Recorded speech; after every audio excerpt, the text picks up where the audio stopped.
إن الحمد لله نحمده ونستعينه ونستغفره ونعوذ بالله من شرور أنفسنا ومن سيئات أعمالنا من يهده الله فلا مضل له ومن يضلل فلا هادي له وأشهد أن لا إله إلا الله وحده لا شريك له وأشهد أن محمدا عبده ورسوله أما بعد فإن خير الحديث كتاب الله وخير الهدي هدي محمد صلى الله عليه وسلم وشر الأمور محدثاتها وكل محدثة بدعة وكل بدعة ضلالة وكل ضلالة في النار.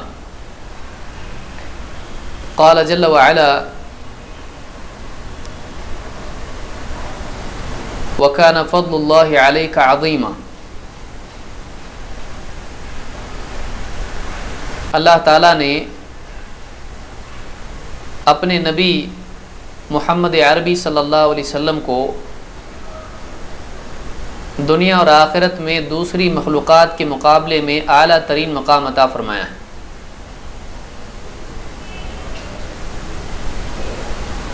اللہ تعالیٰ نے آپ کو ظاہری و باطنی اعلیٰ ترین صفات اور اوصاف عطا فرمائے اور آپ کو اعلیٰ ترین خوبیوں سے نوازا. آپ کو ایک بہت ہی اونچا منصب اور ایک بہت ہی بڑی ذمہ داری عطا کی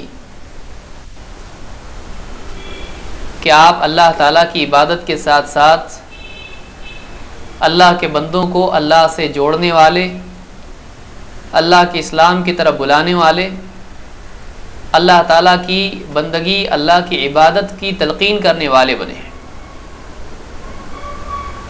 آپ اپنی عبادت کے ساتھ ساتھ دوسروں کی ہدایت کی بھی فکر کرنے والے تھے،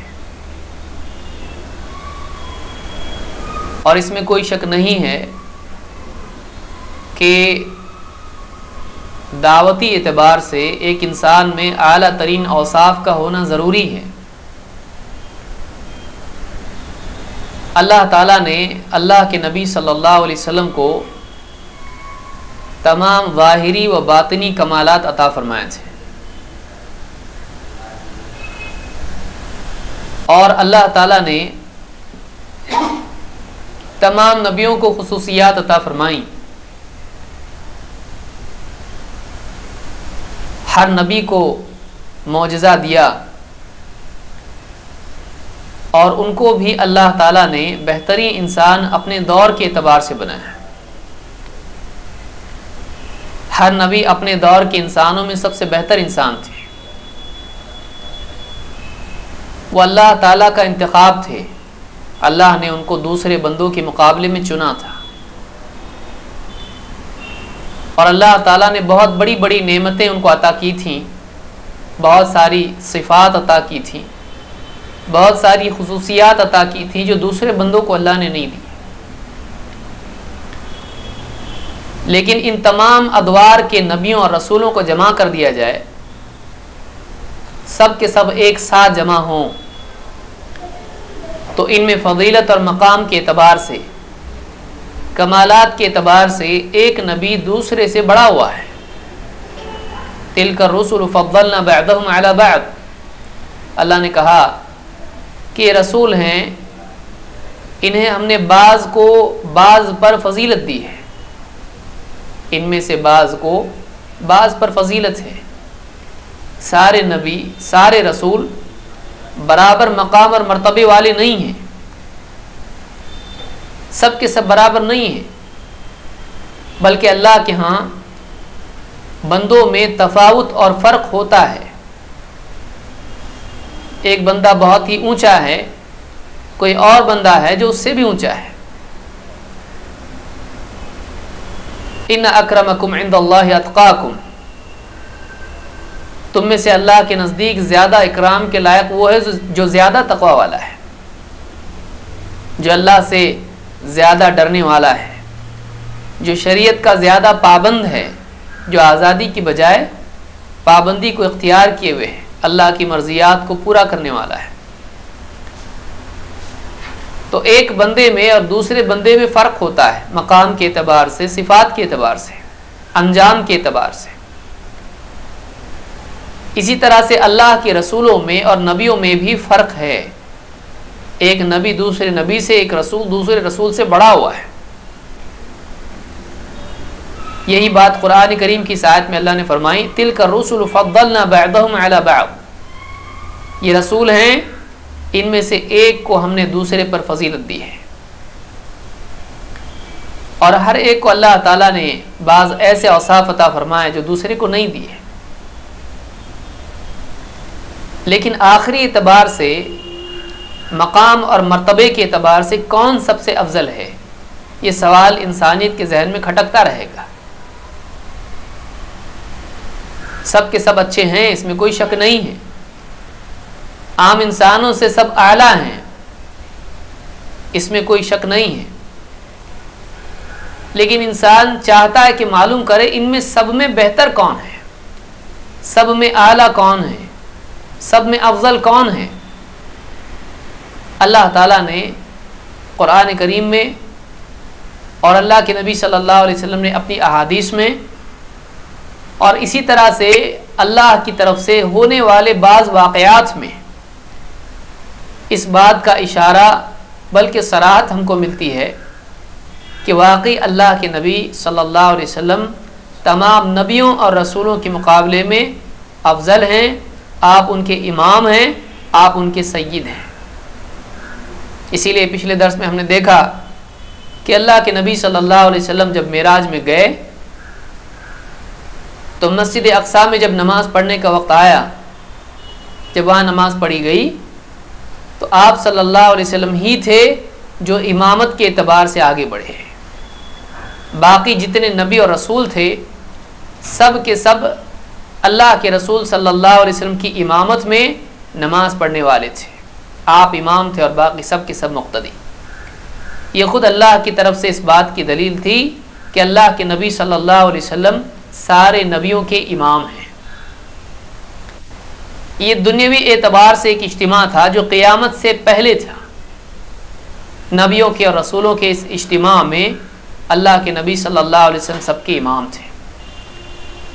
ایک بڑا اجتماع جو اس سے بڑا اجتماع ہے، جو ساری انسانیت، سارے جنات، سارے فرشتے جس دن جمع ہونے والے ہیں،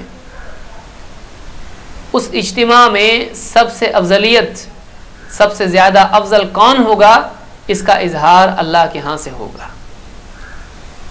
بہت ساری احادیث ہیں جن میں دوسرے نبیوں کے مقابلے میں اللہ کے نبی صلی اللہ علیہ وسلم کی فضیلت بیان کی گئی ہے.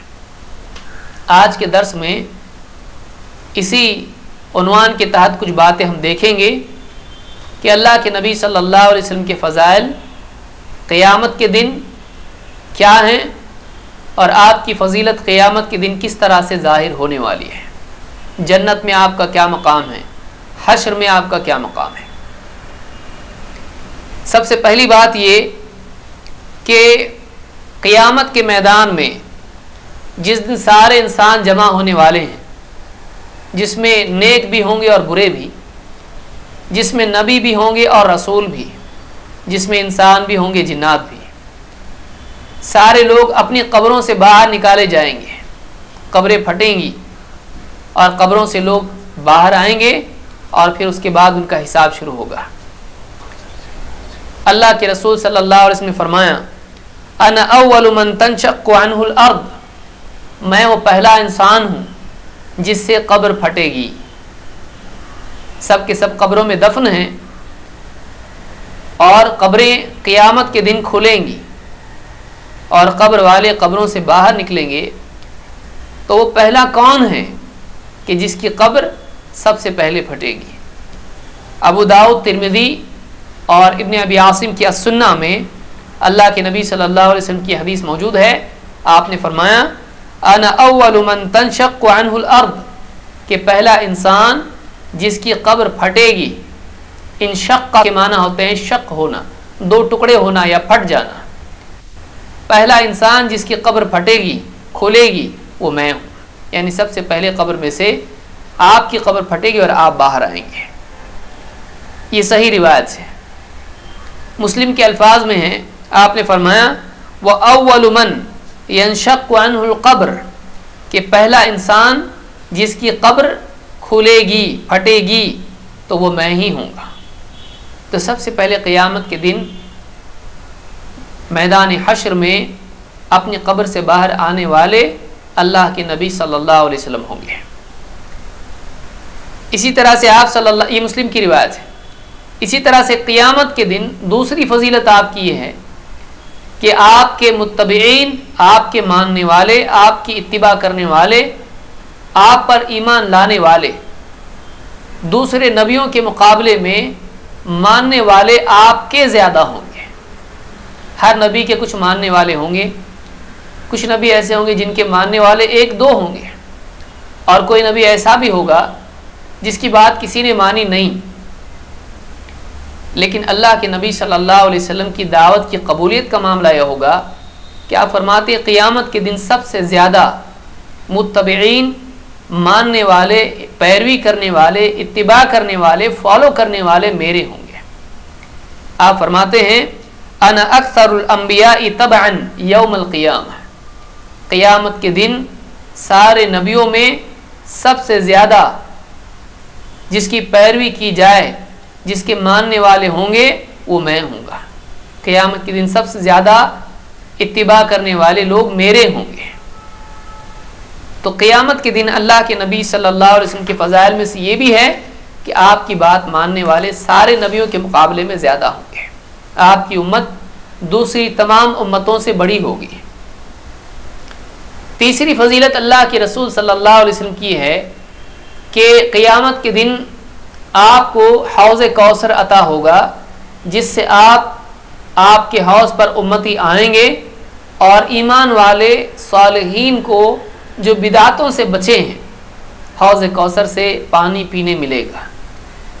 حوض کوثر اصلاً یہ حوض جنت میں ہے، اور قیامت کے دن حشر کے میدان میں بھی یہ حوض ہوگا۔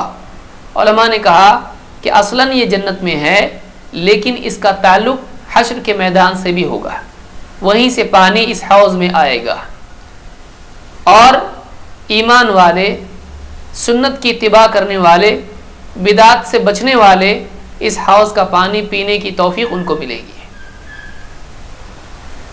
اور یہ پانی اتنا عمدہ ہے کہ آپ صلی اللہ علیہ وسلم ایک حدیث میں فرماتے ہیں کہ جو آدمی حوض کوثر کا پانی پیے گا،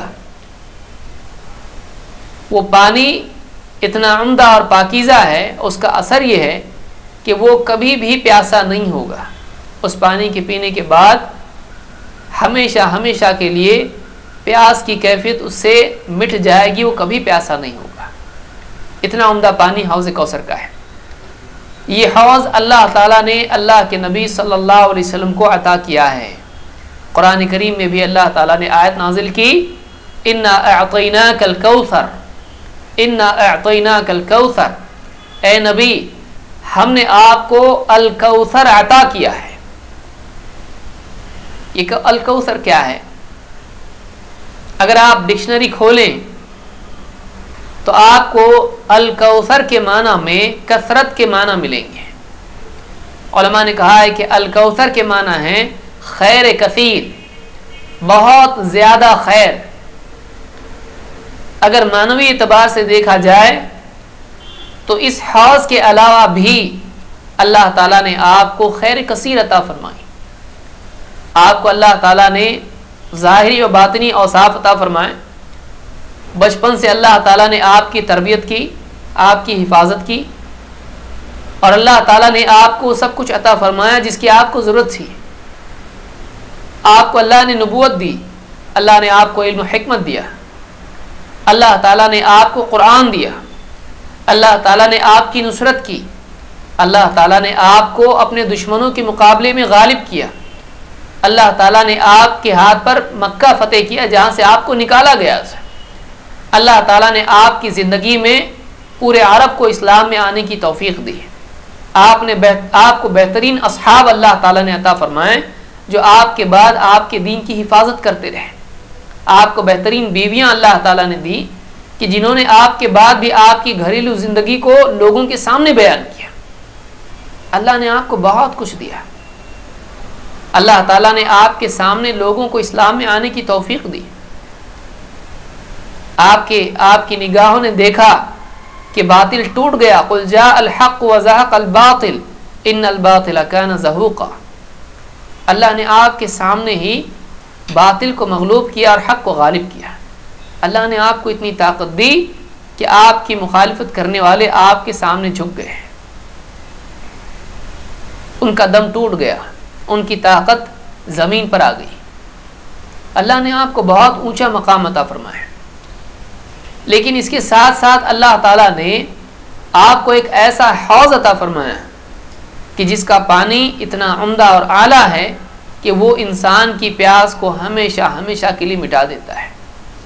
اللہ کے نبی صلی اللہ علیہ وسلم فرماتے ہیں, بین انس ابن مالک کی روایت سے کہتے ہیں, بین رسول اللہ صلی اللہ علیہ وسلم ذات یوم بین اظہرنا.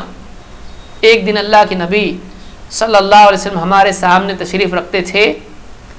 اذ اعفا اعفاءتا, آپ کو ذرا سی اونگ آئی. ثم رفع رأسہ متبسما, آپ نے سر جھکایا اور تھوڑی دیر کے بعد سر اٹھایا تو آپ کا چہرہ مسکراتا ہوا تھا, آپ مسکرا رہے تھے. فقلنا ما اضحکک یا رسول اللہ, ہم نے پوچھا اللہ کے رسول آپ کیوں مسکراتے ہیں, کیا بات ہے جس نے آپ کے چہرے پر مسکراہٹ لائی, کس چیز نے آپ کو مسکرانے پر مجبور کیا. قال انزلت علی آنفا سورہ, آپ نے فرمایا ابھی ابھی ایک سورت مجھ پر نازل ہوئی ہے. انزلت علی آنفا سورہ, آنفا ابھی ابھی ایک سورت مجھ پر نازل ہوئی ہے. فقرأ بسم اللہ الرحمن الرحیم, پھر آپ نے بسم اللہ الرحمن الرحیم پڑھا اور آپ نے اس کے بعد کہا, آپ نے پڑھا انا اعطیناک الکوثر فصل لربک وانحر ان شانئک هو الابتر.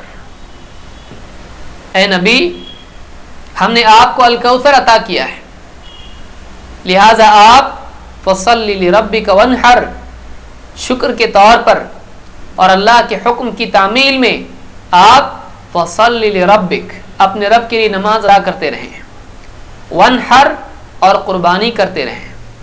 ان شانئک هو الابتر, یقیناً آپ ہی کا دشمن ہے جو نسل کٹا ہوا ہے. ایک ہوتا ہے کہ انسان کی چاہت ہوتی ہے کہ اس کے بعد اس کا نام باقی رہے, اور اس کا طریقہ عام طور سے یہ ہوتا ہے کہ ایک انسان کی اولاد اس کے نام کو باقی رکھتی ہے, اس کا نسب اور اس کی نسل باقی رہتی ہے, فلاں ابن فلاں ابن فلاں, تو اولاد کے ذریعے سے ایک آدمی کا نام باقی رہتا ہے. لیکن ایک نام باقی رہنا اولاد کے ذریعے ہے, اور ایک نام باقی رہنا ہے کہ واقعی تعظیم اور محبت اور فرما برداری کے اعتبار سے کسی کا نام باقی رہے کہ اس کے ماننے والے اتنے زیادہ ہوں کہ اولاد کا نہ ہونا اس کے لیے غم کا باعث نہ بنے, اس کا نام نسل در نسل دوسرے لوگ باقی رکھیں, ماننے والے لوگ باقی رکھیں. اور یقیناً اللہ کے نبی صلی اللہ علیہ وسلم کے ماننے والے, آپ نے خود صحابہ سے کہا کہ میں تمہارے لیے باپ کی طرح ہوں, تمہیں سکھاتا ہوں. سنن ابی داؤد کی روایت میں آپ نے فرمایا کہ انا مثل ابیکم اعلمکم, میں تمہارے والد کی طرح ہوں, باپ کی طرح ہوں, میں تمہیں دین سکھاتا ہوں, تمہیں تعلیم دیتا ہوں.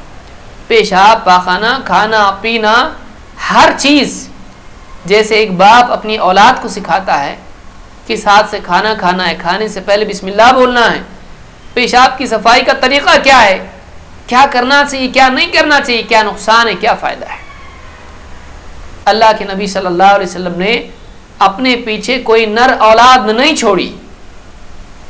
ما کان محمد ابا احد من رجالکم, محمد تم میں سے کسی مرد کے باپ نہیں ہیں, ان کے کوئی ایسی اولاد نہیں ہے جو لڑکا ہو بڑا ہوا ہو, آپ کی اولاد بچپن ہی میں فوت ہو گئی.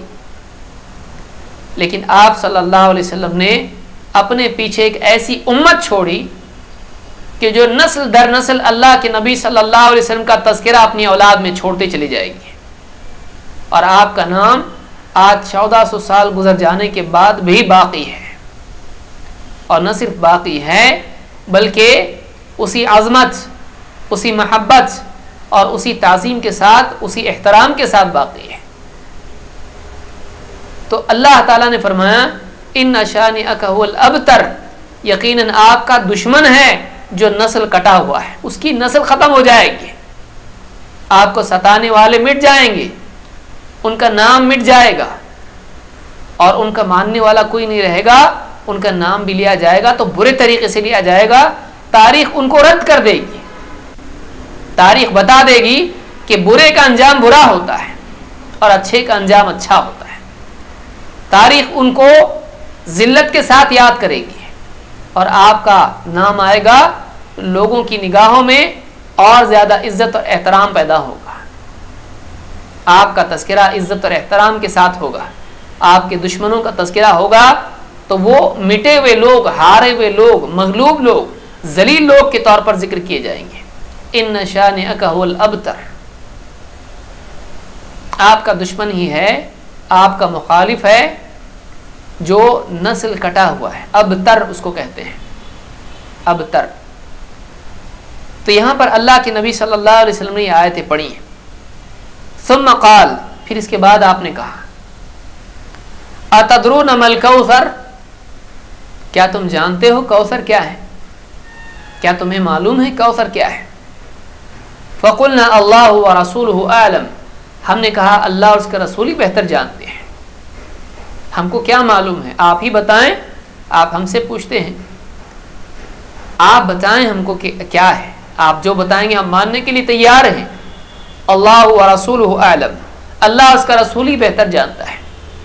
قال فإنه نهر وعدنیہ ربی عز وجل، آپ نے فرمایا دیکھو الکوثر ایک نہر ہے، میرے رب نے وعدہ کیا ہے مجھ کو دینے کا، میرے رب نے مجھے دینے کا وعدہ کیا ہے، وہ ایک نہر ہے، پانی کی نہر ہے، علیہ خیر کثیر، اس نہر پر خیر کثیر ہے۔ اسی لیے میں نے کہا شروع میں الکوثر کے معنی ڈکشنری میں خیر کثیر کے ہوتے ہیں، بہت زیادہ بھلائی، علیہ خیر کثیر، وحوض ترد علیہ امتی یوم القیامہ، اور یہ وہ حوض ہے جس پر قیامت کے دن میری امت آئے گی، میری امت پیش کی جائے گی۔ آنیتہ عدد النجوم، اور اس پر پینے کے جو پیالے ہوں گے، اس پر جو برتن ہوں گے جس سے لے کر پانی پیا جائے گا، آپ فرماتے ہو برتن کتنے ہیں، ان کی گنتی کتنی ہے؟ آپ فرماتے ہیں ستاروں کی طرح ہیں، جتنے آسمان میں ستارے ہیں، جیسے آسمان میں ستارے ہیں کہ کوئی آدمی ان کو گن نہیں سکتا ہے، آدمی ان کو دیکھ کے کہتا ہے تو بہت ہے، اس کو گننے کی ضرورت نہیں ہے، بہت زیادہ ہیں۔ آپ نے فرمایا اس پر جو برتن ہیں وہ برتن اتنے زیادہ ہیں گویا کہ آسمان میں ستارے ہیں۔ اس حدیث کو امام مسلم نے روایت کیا ہے۔ تو قیامت کے دن اللہ کے نبی صلی اللہ علیہ وسلم کے فضائل میں تیسری بات یہ ہے کہ اللہ تعالی حشر کے میدان میں آپ کو الکوثر عطا فرمائے گا، اور اس کے ذریعے سے ایمان والوں کی، اہل سنت والجماعت کی پیاس بجھے گی، وہ لوگ جو سنت کی اتباع کرتے ہیں اور آپس میں فرقوں میں تقسیم نہیں ہوتے ہیں۔ اس لیے کہ حوض کوثر کے بارے میں یہ بھی بات یاد رکھنا چاہیے کہ بدعتی کو حوض کوثر پر سے دھتکارا جائے گا، اللہ ہم سب کی حفاظت فرمائے۔ بدعتیوں کو حوض کوثر سے خود اللہ کے نبی صلی اللہ علیہ وسلم دھتکار دیں گے، سحقن سحقن لمن بدل بعدی، دوری ہو اس کے لیے جس نے میرے بعد دین میں تبدیلیاں کر دی، جس نے دین بدل ڈالا، جس نے دین کے ڈھانچے کو بگاڑ دیا بدعتوں کے ذریعے سے، ارتداد کے ذریعے سے، تو آپ اس کو دھتکار دیں گے جس نے دین میں آپ کے بعد تبدیلیاں کی۔ تو تیسری چیز معلوم ہوئی کہ آپ کو قیامت کے دن اللہ تعالیٰ نے الکوثر عطا کیا ہے، اور قرآن میں بھی اللہ نے اس کا ذکر کیا ہے۔ چوتھی چیز جو آپ کے فضائل میں سے ہے وہ یہ کہ سب سے پہلے رسول نوح علیہ السلام جن کا تذکرہ سورہ نوح میں تفصیل سے اللہ نے کیا ہے، اور دوسرے مقامات پر بھی ان کی اور ان کی قوم کی کہانی یا ان کا واقعہ اللہ نے بیان کیا ہے، ان کا قصہ بیان کیا ہے۔ سورہ ہود میں آپ دیکھیں بہت تفصیل سے ہے، سورہ شعراء میں آپ دیکھ سکتے ہیں، سورہ الانبیاء میں آپ دیکھ سکتے ہیں، اور اسی طرح سے سورہ نوح انہی کے نام سے سورت ہے، جو تقریباً پوری کی پوری سورت انہی کے سلسلے میں ہے۔ نوح علیہ السلام جو پہلے رسول ہیں اور آدم علیہ السلام پہلے نبی ہیں۔ نوح علیہ السلام نے 950 سال اپنی قوم کو دعوت دی۔ آپ تصور کریں 950 سال کس کو کہتے ہیں؟ مشکل سے 50 سال آج ہم کو مل جاتے ہیں، اور اس سے زیادہ 900 سال نوح علیہ السلام کی دعوت کا سلسلہ چلتا رہا، اور قوم کی اکثریت نے ماننے سے انکار کر دیا، بہت تھوڑے لوگ ایمان لے آئے۔ وَمَا آمَنَ مَعَهُ إِلَّا قَلِيلٌ، اللہ نے فرمایا کہ ان کے ساتھ ایمان لانے والے بہت تھوڑے تھے، اور سب کے سب ایمان والے اس کشتی میں سوار ہوئے جو نوح علیہ السلام نے بنائی تھی اللہ کے حکم سے۔ تو قیامت کے دن جو نہ ماننے والے تھے، جنہیں اللہ تعالیٰ نے طوفان کے ذریعے سے غرق کر دیا، جن کو ڈبو دیا، قیامت کے دن دوبارہ وہ زندہ کیے جائیں گے، اور ان سے سوال ہوگا۔ اس پورے معاملے کا منظر حدیث میں اللہ کے نبی صلی اللہ علیہ وسلم نے ذکر کیا ہے کہ وہ قوم کس طرح سے نوح علیہ السلام کی دعوت کا انکار کر دے گی، اور اس وقت میں نوح علیہ السلام کو گواہی کی ضرورت پڑے گی۔ تو نوح علیہ السلام گواہی کے لیے اس امت کو، محمد رسول اللہ صلی اللہ علیہ وسلم کی امت کو، اور خود محمد صلی اللہ علیہ وسلم کو اپنا گواہ بنائیں گے۔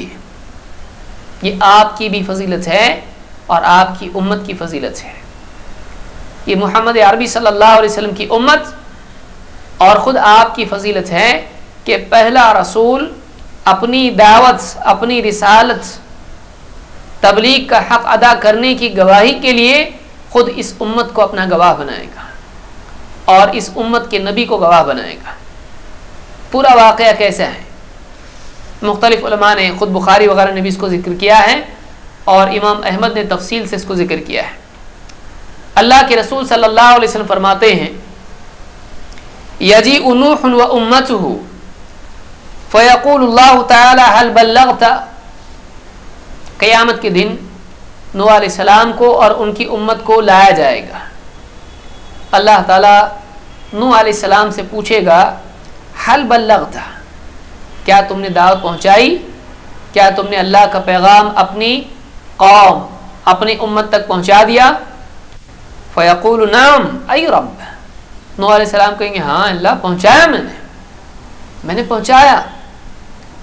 فیقول لامته، اللہ تعالیٰ نوح علیہ السلام کی امت سے پوچھے گا هل بلغکم، کیا نوح نے تم کو پیغام پہنچایا تھا؟ کیا نوح نے تم کو میرا پیغام پہنچایا تھا؟ قوم جواب میں کیا کہے گی؟ فیقولون لا ما جاءنا من نبی، قوم صاف، جھوٹی قوم صاف صاف انکار کر دے گی، وہ کہے گی نہیں، ہمارے پاس تو کوئی ہم کو خبردار کرنے والا آیا ہی نہیں۔ فیقولون لا، وہ کہیں گے نہیں کوئی نہیں آیا، ہمارے پاس کوئی نبی نہیں آیا۔ فیقول لنوح، اللہ تعالیٰ نوح علیہ السلام سے کہے گا میں اشہد لک، دیکھو اب تم کہہ رہے ہو کہ تم نے پہنچایا، قوم کہتی ہے نہیں پہنچایا، کوئی نبی آیا ہی نہیں، اب آپ کا گواہ ہے کون؟ آپ کی بات کو آپ کی قوم جھٹلا رہی ہے، آپ کا گواہ کون ہے؟ میں اشہد لک، آپ کے لیے گواہی دینے کے لیے کوئی ہے کہ نہیں ہے؟ فیقول محمد صلی اللہ علیہ وسلم و امتہ، نوح علیہ السلام کہیں گے ہاں میرا گواہ ہے۔ کون ہے میرا گواہ؟ محمد صلی اللہ علیہ وسلم اور آپ کی امت ہے۔ میرا گواہ خود محمد صلی اللہ علیہ وسلم ہے، میرا گواہ آپ کی امت ہے۔ آپ فرماتے ہیں اللہ کے رسول صلی اللہ علیہ وسلم فنشهد انه قد بلغ، لہذا ہم اس بات کی گواہی دیں گے کہ ہاں نوح علیہ السلام نے اللہ کا پیغام پہنچا دیا تھا. وهو قوله جل ذکرہ، اور یہی وہ اللہ کی بات ہے جو قرآن کریم میں موجود ہے. وَكَذَلِكَ جَعَلْنَاكُمْ أُمَّةً وَسَطًا لِتَكُونُوا شُهَدَاءَ عَلَى النَّاسِ، کہ اللہ نے خود قرآن میں اس امت کے بارے میں کہا کہ اور ایسے ہی ہم نے تم کو ایک منتخب امت بنایا ہے. امتاً وسطاً، ایک قابل اعتبار امت بنایا ہے. وسط کے معنی قابل اعتبار کے ہوتے ہیں، منتخب کے ہوتے ہیں، سلیکٹڈ کے ہوتے ہیں، جس کو دوسروں سے چھانٹ کر چنا جائے اس کے اعلیٰ ہونے کی وجہ سے. جیسے آدمی گندے پھلوں میں سے، سڑے پھلوں میں سے اچھا پھل نکالتا ہے، اس امت کو دوسری امتوں کے مقابلے میں چنا گیا ہے، دوسرے لوگوں کے مقابلے میں چنا گیا ہے. وَكَذَلِكَ جَعَلْنَاكُمْ أُمَّةً وَسَطًا، اے نبی ایسے ہی اے امت مسلمہ، ہم نے تم کو امت وسط بنایا ہے، ایک عدل والی، انصاف والی، قابل اعتبار امت بنایا ہے. کیوں؟ لِتَكُونُوا شُهَدَاءَ عَلَى النَّاسِ، تاکہ تم لوگوں پر گواہ بنو، تاکہ تم دوسرے لوگوں پر گواہ بنو. اسی لیے امام البخاری کہتے ہیں الوسط العدل. الوسط سے مراد یہاں کیا ہے؟ العدل ہے، قابل اعتبار، سچا. تو اللہ کے نبی صلی اللہ علیہ وسلم کے فضائل میں سے ہے کہ نوح علیہ السلام کو جب گواہی کے لیے ضرورت پڑے گی اپنی رسالت کے سلسلے میں، تو نوح علیہ السلام کس کا انتخاب کریں گے؟ محمد صلی اللہ علیہ وسلم کا اور آپ کی امت کا، آپ کی امت کا. تو یہ بخاری کی روایت تھی جس سے معلوم پڑتا ہے کہ اس امت کی بھی فضیلت ہے، اور خود اس امت کی فضیلت محمد رسول اللہ صلی اللہ علیہ وسلم کی وجہ سے ہے کہ اس امت کو معلوم کیسا پڑا کہ نوح علیہ السلام نے پیغام پہنچایا ہے. یہ تو خود نبی صلی اللہ علیہ وسلم کے بتانے کی وجہ سے معلوم ہوا ہے. اسی لیے ایک روایت میں جس کو امام احمد نے روایت کیا فرماتے ہیں کہ فَيُدْعَوْنَ فَيَشْهَدُونَ لَهُ بِالْبَلَاغِ ثُمَّ أَشْهَدُ عَلَيْكُمْ. اللہ کے نبی صلی اللہ علیہ وسلم فرماتے ہیں کہ اس امت کے افراد کو بلایا جائے گا اور ان سے گواہی لی جائے گی، اور مسلمان گواہی دیں گے کہ نوح علیہ السلام نے اللہ کا پیغام پہنچایا، پھر اس کے بعد میں تم لوگوں پر گواہ بنوں گا. امت بتائے گی ہاں پہنچایا، اور نبی صلی اللہ علیہ وسلم کہیں گے ہاں انہوں نے سچی گواہی دی. تو نوح علیہ السلام کے حق میں امت کی گواہی اور امت کے سچا ہونے کے سلسلے میں محمد صلی اللہ علیہ وسلم کی گواہی، تو ساری گواہیوں پر آپ کی گواہی آخری گواہی ہوگی. آپ کو قیامت کے دن گواہ بنایا جائے گا پہلے رسول کے حق میں. یہاں سوال یہ ہے کہ نوح علیہ السلام کو آپ کے بعد اتنے سارے نبی آئے، اتنی ساری امتیں تھیں، لیکن نوح علیہ السلام کسی اور کو نہیں چنیں گے.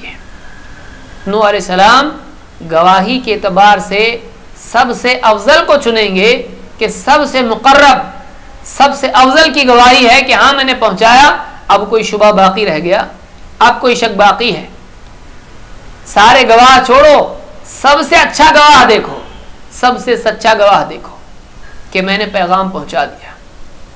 حالانکہ اس امت کی ملاقات نوح علیہ السلام سے نہیں ہے، لیکن اس امت کو اس ذات نے، اس شخصیت نے حق پہنچایا ہے جو اللہ کے نزدیک نہایت ہی معتبر اور مکرم ہے، جس کی بات سچی ہے، جس کو نہیں ماننے والے بھی، جس کی بات تسلیم نہیں کرنے والے بھی آپ کو الصادق الامین کہتے تھے.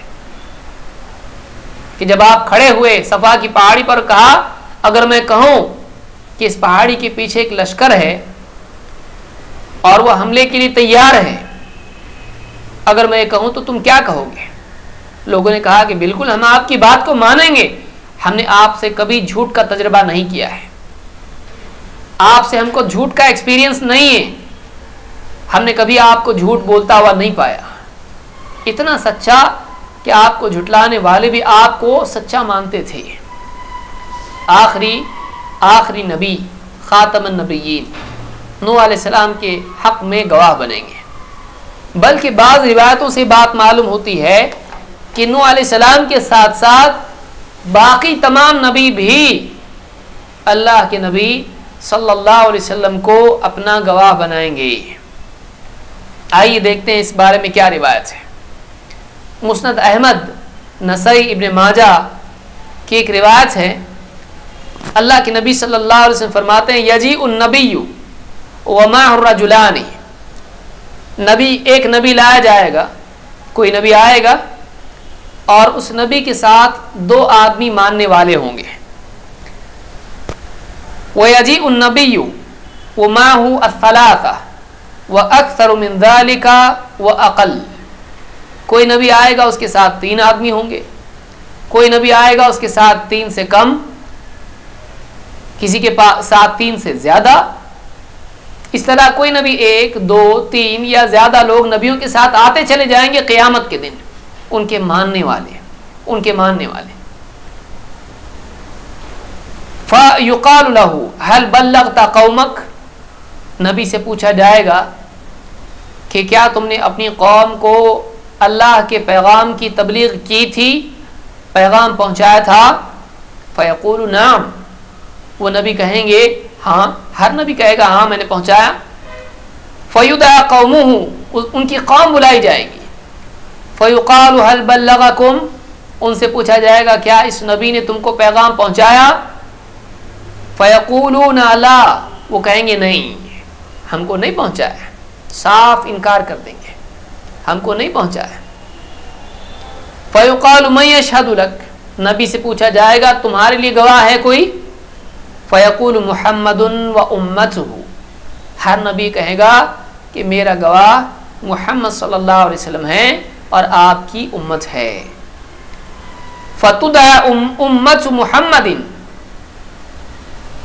جب کہا جائے گا کہ محمد صلی اللہ علیہ وسلم اور آپ کی امت ہیں تو آپ فرماتے ہیں ٹھیک ہے، پھر امت محمد کو بلایا جائے گا، محمد صلی اللہ علیہ وسلم کی امت کو بلایا جائے گا. فَتُدْعَىٰ أُمَّةُ مُحَمَّدٍ فَيُقَالُ هَلْ بَلَّغَ هَٰذَا، مسلمانوں سے پوچھا جائے گا، اس امت سے پوچھا جائے گا کیا اس نبی نے پیغام پہنچایا؟ فَيَقُولُونَ نَعَمْ، مسلمان کہیں گے ہاں انہوں نے پہنچایا. فَيَقُولُ وَمَا عِلْمُكُمْ بِذَلِكَ، سوال ہوگا تم کو کیسے معلوم انہوں نے پہنچایا؟ دیکھیے یہ تو تھے نہیں وہاں پہ، مسلمان تو تھے نہیں اس نبی کے دور میں، امت مسلمہ اس دور میں نہیں تھی اور گواہی دے رہی ہے کہ ہاں پہنچایا. سوال ہوگا تم کو کیسے معلوم؟ وَمَا عِلْمُكُمْ بِهَذَا وَمَا عِلْمُكُمْ بِذَلِكَ، تم کو اس چیز کا علم کیسے ہوا؟ فَيَقُولُونَ، جواب میں مسلمان کیا کہیں گے؟ أَخْبَرَنَا نَبِيُّنَا بِذَلِكَ أَنَّ الرُّسُلَ قَدْ بَلَّغُوا فَصَدَّقْنَاهُ، مسلمان جواب دیں گے ہم کو ہمارے نبی نے بتا دیا تھا کہ سارے رسولوں نے اپنا پیغام پہنچا دیا تھا، بس ہم نے اس کو مان لیا، ہم نے اپنے نبی کی بات مانی. ہمارے نبی نے ہم کو بتایا کہ سارے رسول، کوئی رسول ایسا نہیں ہے جس نے پیغام نہیں پہنچایا ہو. تو مسلمان گواہی دیں گے کہ سارے رسولوں نے اللہ کا پیغام پہنچا دیا اور ان کی گواہی کی بنیاد محمد رسول اللہ صلی اللہ علیہ وسلم کی تبلیغ ہوگی.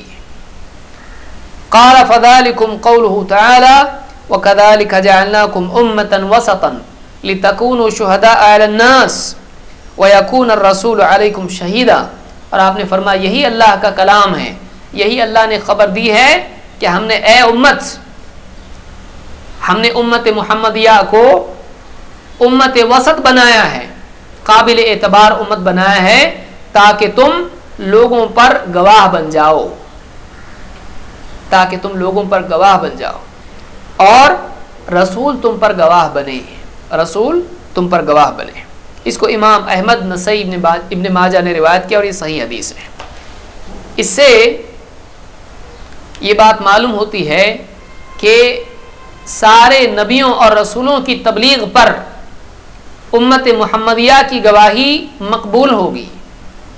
نبیوں کے نزدیک یہ امت اتنی قابل اعتبار ہے، اور اس امت کے سلسلے میں اللہ کے نبی صلی اللہ علیہ وسلم گواہ بنیں گے کہ ہاں یہ سچ کہہ رہے ہیں. تو آپ کی گواہی آخری گواہی ہوگی سارے نبیوں کی نبوت اور رسولوں کی رسالت کا حق ادا کرنے کے اعتبار سے. یہ خود اللہ کے نبی صلی اللہ علیہ وسلم کی فضائل میں سے ایک بہت ہی اہم فضیلت ہے. اور آگے آتے ہیں، چھٹی فضیلت کیا ہے؟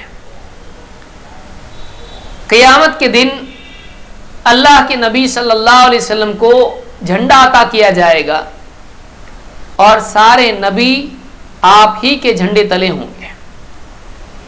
یہ ایک اللہ کے ہاں ایک شرف کی چیز ہوگی کہ آپ کو ایک لوا، ایک جھنڈا دیا جائے گا، اور آپ کے جھنڈے تلے سارے نبی ہوں گے، گویا کہ آپ کے ماتحت ہوں گے، آپ ان کے سردار ہوں گے. اسی لیے آپ نے فرمایا انا سید ولد آدم یوم القیامت ولا فخر، میں آدم کی اولاد کا قیامت کے دن سردار رہوں گا، اور اس میں کوئی فخر کی بات نہیں ہے.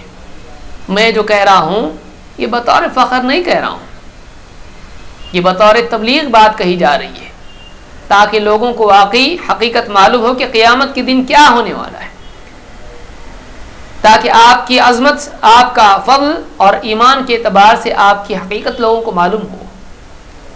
انا سید ولد آدم یوم القیامت ولا فخر، قیامت کے دن میں بنی آدم کا، آدم کی اولاد کا سردار رہوں گا. سید کے معنی سردار کے ہوتے ہیں.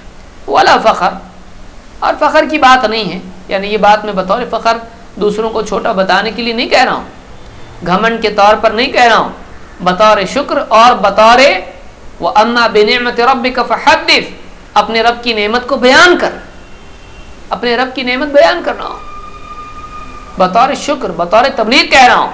ولا فخر، فخر کی بات نہیں ہے. وَبِيَدِي لِوَاءُ الْحَمْدِ وَلَا فَخر، اور قیامت کے دن حمد کا جھنڈا، لوا کے معنی عربی زبان میں جھنڈے کے ہوتے ہیں. وَبِيَدِي لِوَاءُ الْحَمْدِ وَلَا فَخر، قیامت کے دن حمد کا جھنڈا میرے ہاتھوں میں ہوگا، مجھ کو تھمایا جائے گا، اور اس پر کوئی فخر مجھ کو نہیں ہے، میں بطور فخر یہ نہیں کہہ رہا ہوں. وَمَا مِن نَبِيٍّ يَوْمَئِذٍ آدَمُ فَمَنْ سِوَاهُ إِلَّا تَحْتَ لِوَائِي، قیامت کے دن آدم ہو یا کوئی اور نبی ہو، ہر نبی ہوگا تو میرے ہی جھنڈے تلے ہوگا. قیامت کے دن چاہے آدم ہو یا کوئی اور نبی ہو، وہ ہوگا تو میرے ہی جھنڈے تلے ہوگا. یہ خود اس بات کی دلیل ہے کہ قیامت کے دن سارے نبی اللہ کے نبی صلی اللہ علیہ وسلم کی تبعیت میں ہوں گے، آپ ان سب کے سید ہوں گے اور ان کے نمائندہ ہوں گے، ان کے ریپرزنٹیٹیو ہوں گے، اور آپ کے ہاتھ میں حمد کا جھنڈا ہوگا، اور سب کے سب نبی آپ کے اس جھنڈے تلے ہوں گے. یہ خود آپ کی فضیلت قیامت کے دن کے اعتبار سے ہے. اس کو امام احمد، ترمذی اور ابن ماجہ نے روایت کیا ہے، اور یہ صحیح روایت ہے، صحیح جامع صغیر میں حدیث موجود ہے. ساتویں فضیلت آپ کی اور خصوصیت آپ کی ہے کہ جنت کے دروازے کے کھلوانے کے اعتبار سے اور جنت میں داخلے میں سفارش کے اعتبار سے پہلی شخصیت آپ ہی کی ہوگی، اور آپ ہی ہیں جو جنت کے سلسلے میں لوگوں کی سفارش کریں گے جنت میں داخلے کے اعتبار سے، اور آپ کی سفارش اللہ کے ہاں قبول بھی کی جائے گی. یہ نہیں کہ سفارش کی اور قبول نہ ہو، بلکہ آپ کی سفارش جنت کے سلسلے میں اللہ تعالیٰ قبول فرمائے گا، رد نہیں کرے گا. اسی لیے آپ نے فرمایا انا اول الناس یشفع فی الجنہ، پہلا انسان سارے لوگوں میں پہلا میں رہوں گا جو جنت کے سلسلے میں اللہ کے ہاں سفارش کرے گا. سب سے پہلے جنت کے معاملے میں میں ہی سفارش کروں گا. اس کو امام مسلم نے روایت کیا ہے. اور آپ نے ایک اور حدیث جس میں آپ نے فرمایا، جو مسلم ہی کی حدیث ہے، آپ نے فرمایا وَأَوَّلُ شَافِعٍ وَأَوَّلُ مُشَفَّعٍ۔ وَأَوَّلُ شَافِعٍ، شافع کے معنی سفارش کرنے والا کے ہوتے ہیں۔ سفارش کس کو کہتے ہیں؟ عربی زبان میں شفع کے معنی جوڑی کے ہوتے ہیں، والشفع والوتر۔ سورہ الفجر میں اللہ نے کیا کہا؟ والشفع والوتر۔ وتر تو آپ جانتے ہیں 1 3 5 7، تو یہ وتر ہے، اور شفع کیا ہے؟ 2 سے شروع ہوتا ہے، 2 4 6 8، والشفع والوتر۔ تو شفاعت کس کو کہتے ہیں؟ ایک آدمی اپنا کام خود نہیں کر سکتا ہے، اپنے مطلوب کو خود نہیں پا سکتا ہے، تو کوئی اور اس کی جوڑی ہو کر اس کے مقصد تک اس کو پہنچاتا ہے، اس کی سفارش کر کے۔ کہ ایک آدمی ہے، وہ خود اپنا کام نہیں کروا سکتا ہے، اپنی بات کسی تک پہنچا نہیں سکتا ہے، تو ایسا آدمی دوسرا آدمی جو یہ کر سکتا ہے، اس آدمی کے لیے سفارش کے ذریعے سے یا تعاون کے ذریعے سے اس کی کمی کو پورا کرتا ہے۔ اس کو کیا کہتے ہیں؟ شفاعت۔ بہت سارے لوگ اس کو شفاعت کہتے ہیں، وہ غلط ہے۔ وہ کیا ہے؟ شفاعت، الشفاعہ۔ تو آپ نے فرمایا کہ وَأَوَّلُ شَافِعٍ، پہلا شفاعت کرنے والا میں، وَأَوَّلُ مُشَفَّعٍ، اور پہلا وہ جس کی شفاعت مقبول ہو جائے وہ میں ہوں۔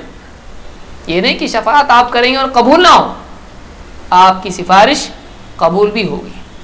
تو پہلا سفارش کرنے والا بھی میں، اور سب سے پہلے جس کی سفارش اللہ کے ہاں مقبول ہوگی وہ بھی میں۔ اس کو امام مسلم نے روایت کیا ہے۔ تو جنت میں جانے کے اعتبار سے سب سے پہلی سفارش کرنے والے اللہ کے نبی صلی اللہ علیہ وسلم ہوں گے۔ قیامت کے دن، 8ویں بات، قیامت کے دن آپ کو ایک خاص مقام عطا فرمایا جائے گا شفاعت کے اعتبار سے، اور اس مقام کا نام مقام محمود ہے۔ یعنی عام طور سے حدیثوں میں اور قرآن میں بھی اللہ نے ذکر کیا ہے، عسیٰ ان یبعثک ربک مقام محمودا۔ سورہ بنی اسرائیل آپ پڑھیں، اخیر میں آپ کو ملے گا مقام محمودا۔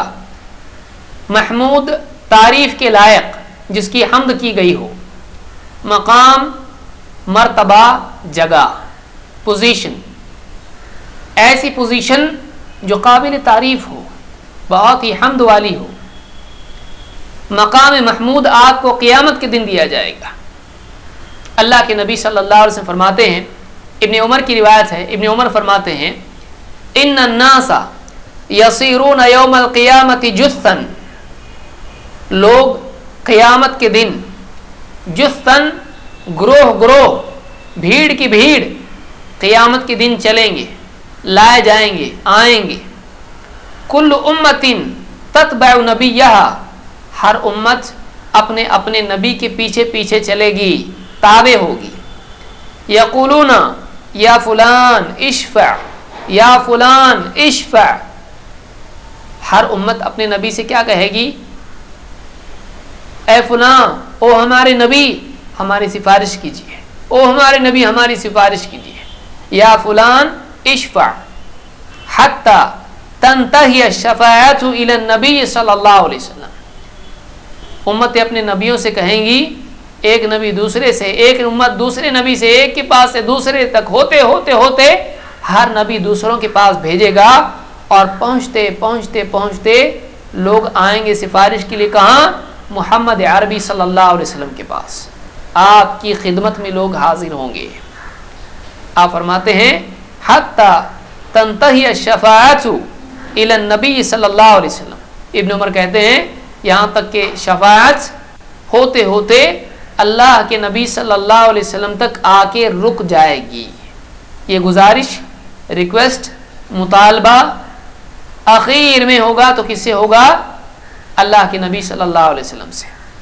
آپ فرماتے ہیں کہ فذالک یوم یبعثہ اللہ المقام المحمود، تو یہ وہ دن ہے جس دن اللہ تعالی اپنے نبی کو مقام محمود عطا فرمائے گا۔ یہ قیامت کا دن ہوگا اور سفارش کا وقت آئے گا، سب نبی پیچھے ہٹیں گے اور ہر نبی دوسرے نبی کے پاس بھیجے گا، اور بات ہوتے ہوتے آخر میں پہنچے گی محمد عربی صلی اللہ علیہ وسلم تک۔ ابن عمر کہتے ہیں کہ یہ وہ دن ہے، یہ وہ وقت ہے، یہ وہ مقام ہے کہ قیامت کے دن آپ کو اللہ تعالی مقام محمود عطا فرمائے گا۔ یہ وہ دن ہوگا۔ اس کو امام البخاری نے اپنی صحیح میں ذکر کیا ہے۔ اس سے پہلے آپ نے دیکھا کہ قیامت کے دن کی سرداری آپ کے لیے ہے، اور عیسیٰ علیہ السلام جن کو بہت سارے عیسائی کہتے ہیں کہ وہ سب کے سردار ہیں، سب پر فیصلہ کرنے والے ہیں، آئیے دیکھتے ہیں حدیث میں ان کے بارے میں کیا ہے اور سفارش کے اعتبار سے کیا بات سامنے آتی ہے۔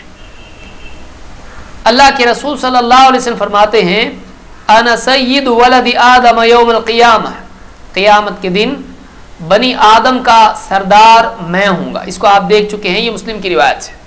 ایک اور روایت ہے جس کو امام احمد، ابو یعلا، البزار اور ابن حبان نے روایت کیا ہے۔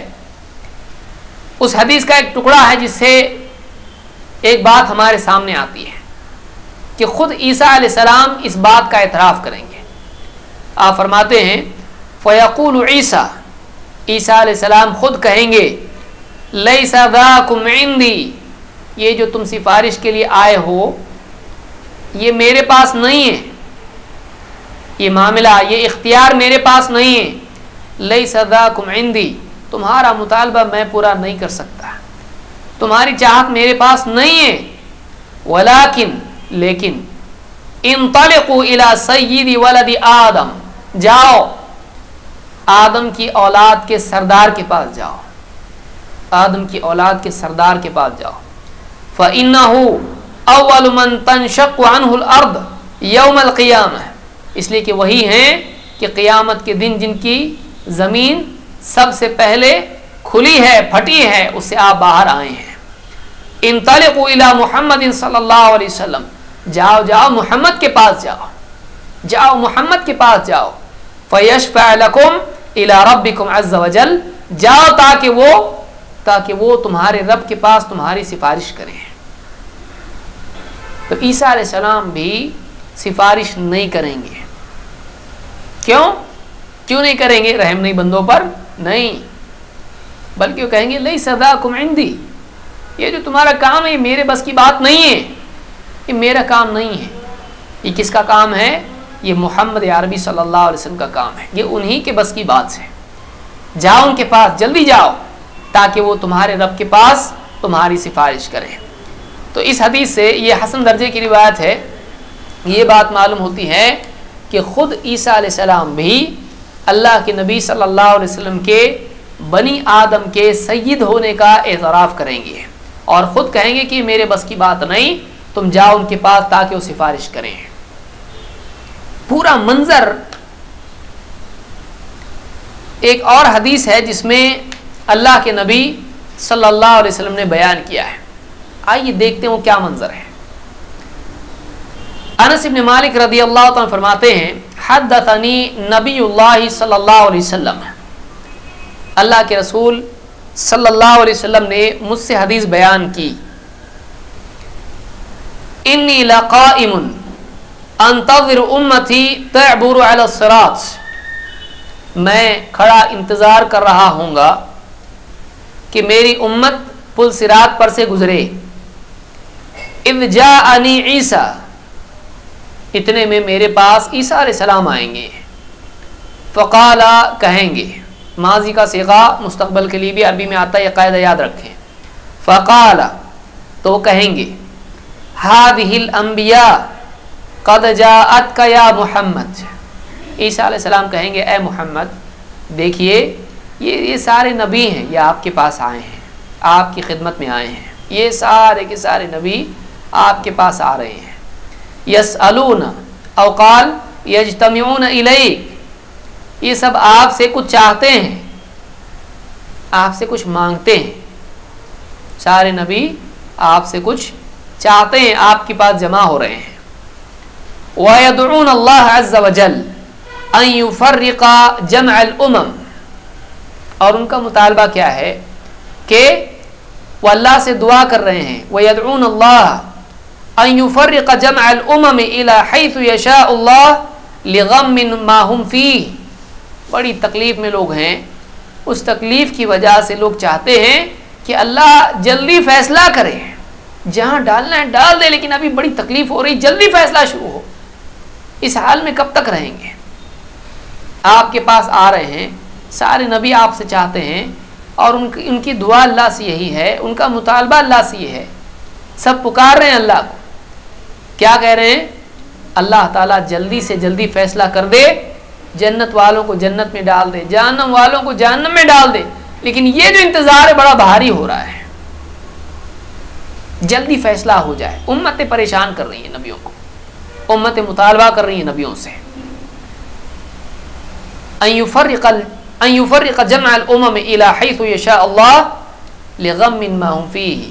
اس تکلیف، غم کی وجہ سے، پریشانی کی وجہ سے لوگ کہہ رہے ہیں کہ جو بھی فیصلہ ہو کر دیا جائے. والخلق ملجمون في العرق، اور مخلوق کا حال یہ ہوگا کہ وہ پسینے میں غرق ہوں گے، گویا کہ پسینہ ان کے لیے لگام بنا ہوا ہوگا.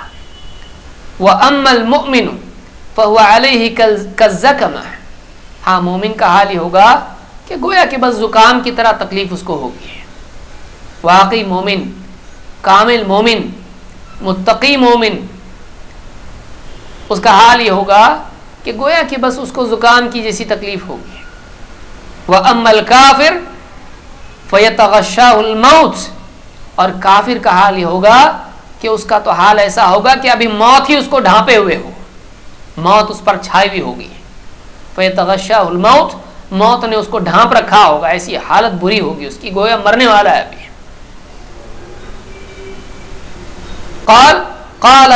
قال لعیسیٰ انتظر حتی ارجع الیک.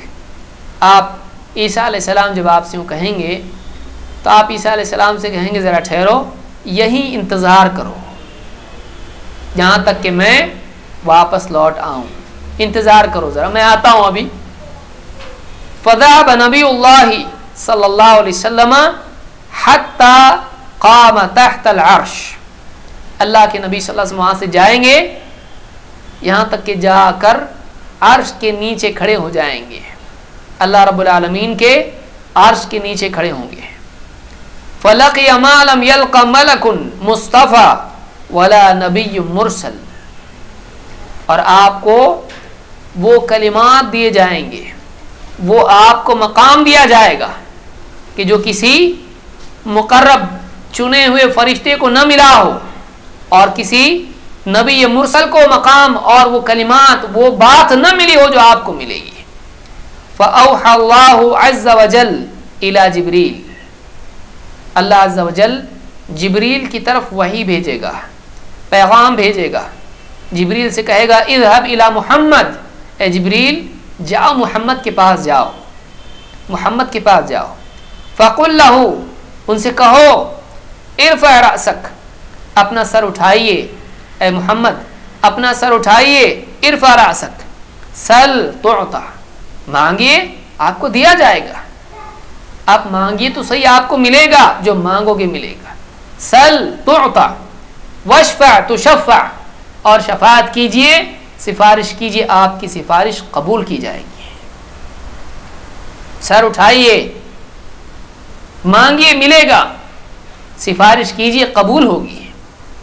قال فشفعت فی امتی، آپ فرماتے ہیں پھر میری سفارش اپنی امت کے سلسلے میں قبول کی جائے گی.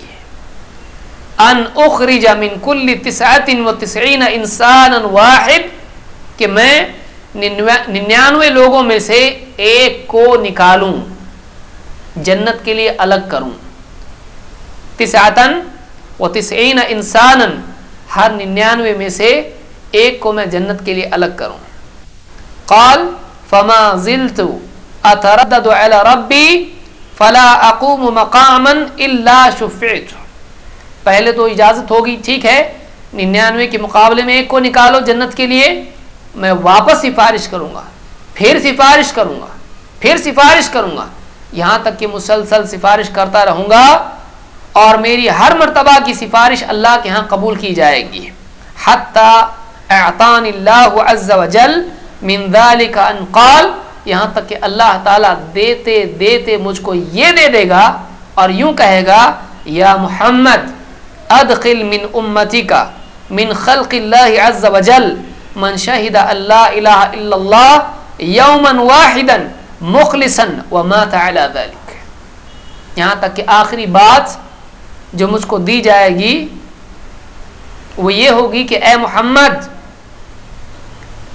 اللہ کے بندوں میں سے ایسے انسان کو بھی جہنم سے نکال لو جس نے کسی دن سچے دل سے لا الہ الا اللہ کی گواہی دی ہو اور پھر اسی پر مرا ہو۔ کسی دن اس نے سچے دل سے، آخری دن ہو زندگی کا، زندگی بھر شرک کیا ہو، گناہ کیے ہوں، لیکن زندگی میں کسی دن اس نے یوں کہا ہو اشہد ان لا الہ الا اللہ، اس نے اس بات کی گواہی دی ہو اور اخلاص کے ساتھ دی ہو، مخلصاً، یہ نہیں کہ بس زبان سے، دل کے اخلاص کے ساتھ صرف اللہ کی خاطر، اور ایسی گواہی جس میں شرک کی ملاوٹ نہ ہو، جس میں شک کی ملاوٹ نہ ہو، جس میں انکار کا کوئی حصہ نہ ہو، جس میں نفاق کا شائبہ نہ ہو، صاف دل سے، سچے دل سے، دل کے اخلاص سے اس نے کہا ہو اشہد ان لا الہ الا اللہ، اور ومات علی ذلک، اور اس توحید پر وہ باقی رہا ہو، اس گواہی کے بعد شرک نہ کیا ہو اور توحید ہی پر مرا ہو، ایسے آدمی کو بھی آپ جنت کے لیے الگ کر دیجئے، جہنم کی بجائے اس کو جنت میں ڈال دیجئے۔ تو قیامت کے اس سے معلوم ہوتا ہے توحید کی کتنی زیادہ اہمیت ہے، اور اپنی توحید کو موت تک بچانے کی کتنی زیادہ اہمیت ہے کہ اللہ کے نبی صلی اللہ علیہ وسلم کے لیے بھی یہ شرط ہے کہ توحید پر مرنے والے کو نکالو، جو توحید پر نہیں مرا وہ قیامت کے دن برباد ہو گیا، وہ نبی کی سفارش میں بھی حقدار نہیں بنے گا۔ بہت سارے لوگ شرکیات کر کے اس بھروسے پر جی رہے ہیں، وہ یاد رکھیں کہ اللہ کے ہاں سے نبی کے لیے شرط ہے، کنڈیشن ہے کہ جس نے لا الہ الا اللہ سچے دل سے کہا ہو پھر اسی پر مرا ہو، معلوم ہوا کہ لا الہ الا اللہ صرف زبان سے بولی ہوئی بات نہیں ہے، اس کو جینا پڑتا ہے۔ لا الہ الا اللہ جینے کا ایک اصول ہے کہ اللہ کے سوا کوئی عبادت کے لائق نہیں، تو زندگی بھر آدمی اللہ ہی کو معبود بنائے رکھے اور اللہ کے ساتھ شریک نہ کرے، ثم مات علی ذلک، اسی پر وہ مرا ہو، اسی پر وہ مرا ہو۔ اس حدیث کو امام احمد نے روایت کیا ہے اور ابن خزیمہ نے اپنی کتاب التوحید میں بھی اس کو روایت کیا ہے، اور صحیح الترغیب میں شیخ الالبانی نے اس کو صحیح کہا ہے۔ اس حدیث سے معلوم ہوتا ہے کہ اللہ کے نبی صلی اللہ علیہ وسلم کی سفارش قیامت کے دن اللہ کے ہاں مقبول ہے۔ اور آگے آئیے، اس سفارش کے اعتبار سے آپ نے دیکھا کہ سارے نبی اللہ کے نبی صلی اللہ علیہ وسلم کے پاس آئیں گے اور آپ کو اپنا نمائندہ بنا کر بھیجیں گے۔ یہ آپ کی خاص شان ہوگی کہ سب کی طرف سے ریپرزنٹیٹیو بن کر آپ جائیں گے اللہ کے پاس سفارش کے لیے، پھر عرش کے نیچے جائیں گے، ایک لمبی مدت آپ سجدے میں گر جائیں گے اور آپ اللہ کی وہ تعریف کریں گے کہ آپ نے حدیث میں کہا کہ مجھ کو ابھی وہ معلوم یاد نہیں ہے، میرے ذہن میں ابھی وہ بات نہیں ہے جو میں اس دن کہنے والا ہوں۔ اللہ کی خوب حمد و ثنا کریں گے، پھر اس کے بعد جا کر اللہ کہے گا اے محمد سر اٹھائیے، مانگیے ملے گا، سفارش کیجیے قبول کی جائے گی۔ تو اس کے لیے کوئی نبی آگے نہیں بڑھے گا، بلکہ سارے نبی بات کرنے کے لیے آپ کو آگے بڑھائیں گے۔ دیکھیے دنیا میں جو اجتماع ہوا تھا مسجد اقصی میں نماز کے لیے، عبادت کے لیے، اس میں بھی سب نے امامت کے لیے آپ کو آگے بڑھایا تھا۔ اللہ کی عبادت میں، اللہ کی مناجات، نماز، تلاوت، رکوع، سجدہ، اس کے لیے لوگوں نے آپ کو امام بنا کے آگے پیش کیا۔ سارے نبیوں کے امام آپ بنے معراج کی رات میں، سب کی طرف سے آپ امام بنے۔ قیامت کے دن بھی یہ واپس ہونے والا ہے، جو ایک بڑا اجتماع ہوگا اور بڑا بھیانک دن ہوگا۔ اس دن بھی آپ امام اور خطیب بنیں گے سارے نبیوں کی طرف سے۔ آپ بات کریں گے اللہ سے نبیوں کے نمائندہ بن کر۔ اسی لیے آپ نے خود فرمایا ایک حدیث میں، اذا کان یوم القیامہ، جب قیامت کا دن ہوگا، کنت امام النبیین وخطیبہم وصاحب شفاعتہم غیر فخر۔ اس کو امام احمد، ترمذی، ابن ماجہ اور حاکم نے روایت کیا ہے، اور یہ روایت حسن درجے کی ہے۔ آپ فرماتے ہیں جب قیامت کا دن ہوگا تو میں سارے نبیوں کا امام اور ان کا خطیب ہوں گا۔ خطیب خطبہ دینے والا، بات کرنے والا، بات کرنے والا۔ میں سارے نبیوں کا امام اور سارے نبیوں کی طرف سے بات کرنے والا قیامت کے دن رہوں گا، اور وصاحب شفاعتہم، اور ان کی طرف سے سفارش کرنے والا بھی میں رہوں گا، غیر فخر، بلا فخر، مجھ کو کوئی فخر نہیں۔ یہ جو کہہ رہا ہوں فخر کے طور پر نہیں، اور اتنی بڑی فضیلت جو مجھ کو ملی ہے اس پر مجھ کو کوئی فخر نہیں ہے، بلکہ یہ شکر کی چیز ہے۔ اس حدیث سے بھی معلوم ہوتا ہے کہ اللہ کے نبی صلی اللہ علیہ وسلم سارے نبیوں کے امام ہیں، سارے نبیوں کے امام ہیں۔ آج مسلمانوں کے حال پر غور کیا جائے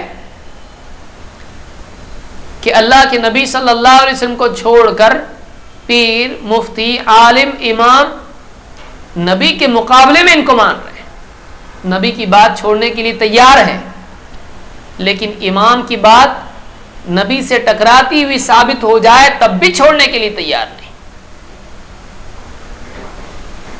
ہم اماموں کا انکار نہیں کرتے ہیں، لیکن ہم یہ کہتے ہیں کہ امام الناس اور لوگوں میں سے بھی تھوڑوں کے امام اور سارے نبیوں کے امام، ان میں کچھ فرق تو ہے کہ نہیں ہے؟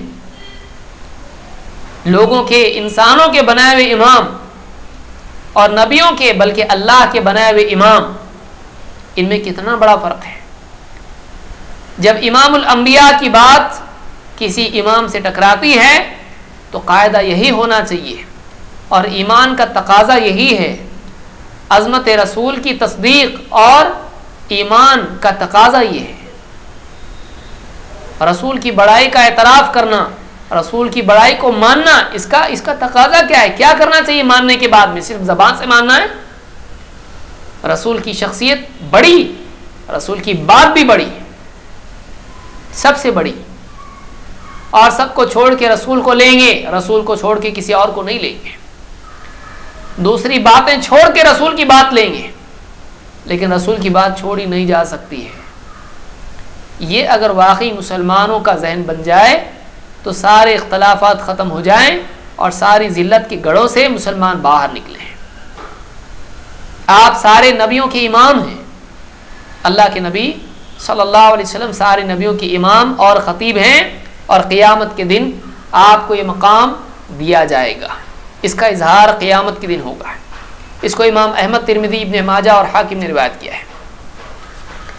اللہ کے رسول صلی اللہ علیہ وسلم کی خصوصیات میں سے یہ بھی ہے، اور آپ کی ایک منفرد بات یہ ہے کہ اللہ کے ہاں سے ہر نبی کو ایک موقع ملتا ہے دعا مانگنے کا۔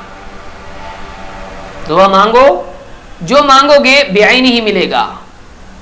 ایک موقع ہر نبی کو دعا کا ملتا ہے۔ اللہ کے نبی صلی اللہ علیہ وسلم کو بھی یہ موقع دیا گیا تھا، لیکن فرق یہ ہے کہ باقی سارے نبیوں نے وہ موقع دنیا ہی میں استعمال کر لیا،